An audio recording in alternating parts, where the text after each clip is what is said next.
পাতিলটাকে চুলাতে বসিয়ে দিয়েছি। তো আমি এখন তেল দিয়ে দেবো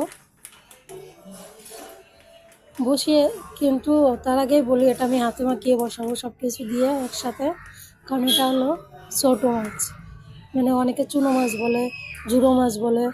তো আমি ঝুড়ো মাছ বসাবো হাতে মাখিয়ে। তোমার পরিমাণ মতো আমি তেল দিয়ে দিচ্ছি। আমার আধা কিলো মাছ আছে, এটা হলো চান্দা মাছ। তো সেই পরিমাণে তেল আর সেই পরিমাণে মশলা সব কিছু আমি গুছিয়ে নিয়েছি। তেল তো দিয়ে দিয়েছি, আমি পেঁয়াজ দিয়ে দেবো আমার পরিমাণ মতো, কারণ আধা কেজি মাছে যতটুকু প্রয়োজন আমি অতটুকু দিয়ে দেবো।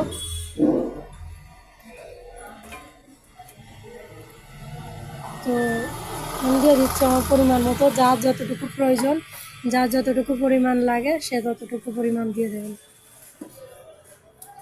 এখন আমি কিছু মশলা করে রেখেছি, বাটা মশলা, সেটাও আমি দিয়ে দেবো।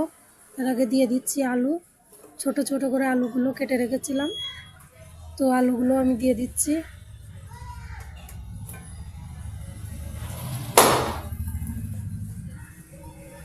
আলুগুলো দেওয়া হয়ে গেলে তারপরেই দিয়ে দেবো আমি মশলা।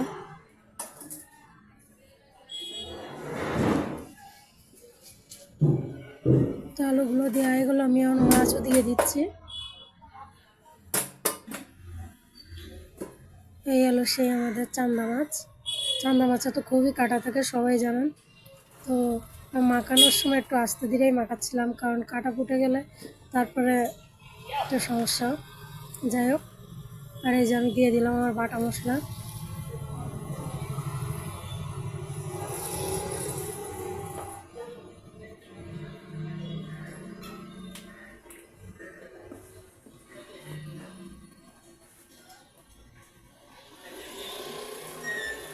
লবণ হলুদ আমার পরিমাণ মতো আমি দিয়ে দেবো, যার যার পরিমাণ মতো সেই দিয়ে দেবেন। আমার যতটুকু পরিমাণ লাগবে আমি ততটুকু পরিমাণ দিয়ে দিচ্ছি।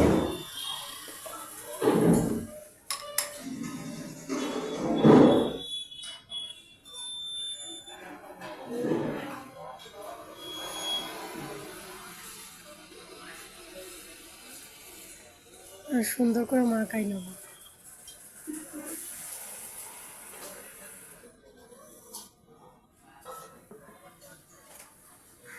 আস্তে আস্তে মাখাতে হবে, কারণ এটা তো কাঁটাওয়ালা মাছ না, আর তারপর ছোট মাছ, তারপরে কাঁটাওয়ালা মাছ।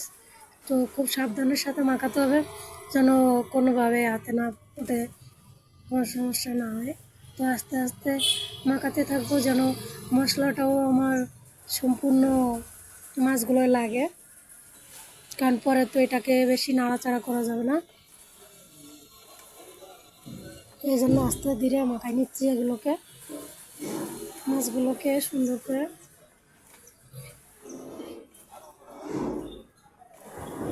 আর মশলা কী কী ছিল আমি বলে দিই।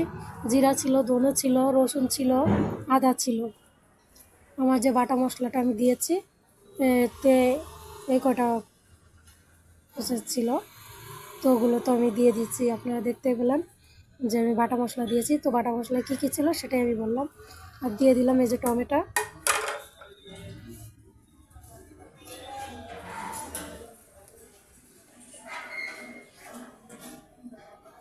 আরেকটা জিনিস, আপনারা অবশ্যই ধনে পাতাটা দিয়ে দেবেন, কারণ আমি টমেটো দিয়েছি কিন্তু আমার ধনে পাতাটা আসলে ছিল না, আর এই জন্য আমি দিতে পারি নাই।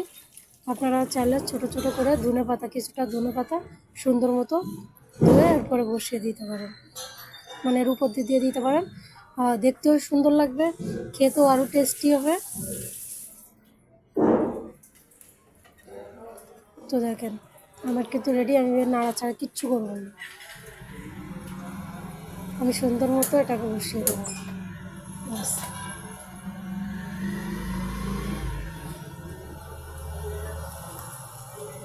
এখন আমি এটাকে বসিয়ে দিলাম, ঢেকে দিলাম, এটাকে অপেক্ষা করা যাক।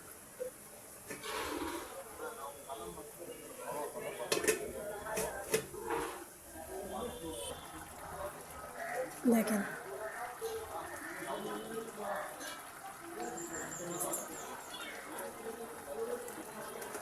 তরকারিটা কিন্তু প্রায় হয়ে আসছে ভাব হয়ে আসছে কি এখনো পানি আছে, বাট কালারটাও কিন্তু অনেক সুন্দর আসছে।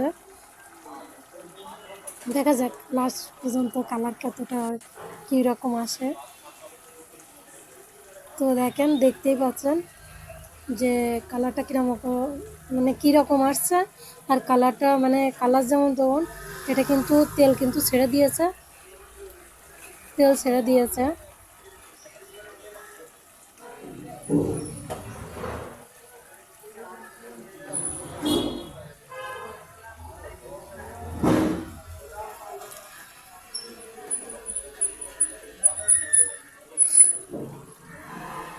আর একটু কিছুক্ষণ সময় অপেক্ষা করব, দেখি।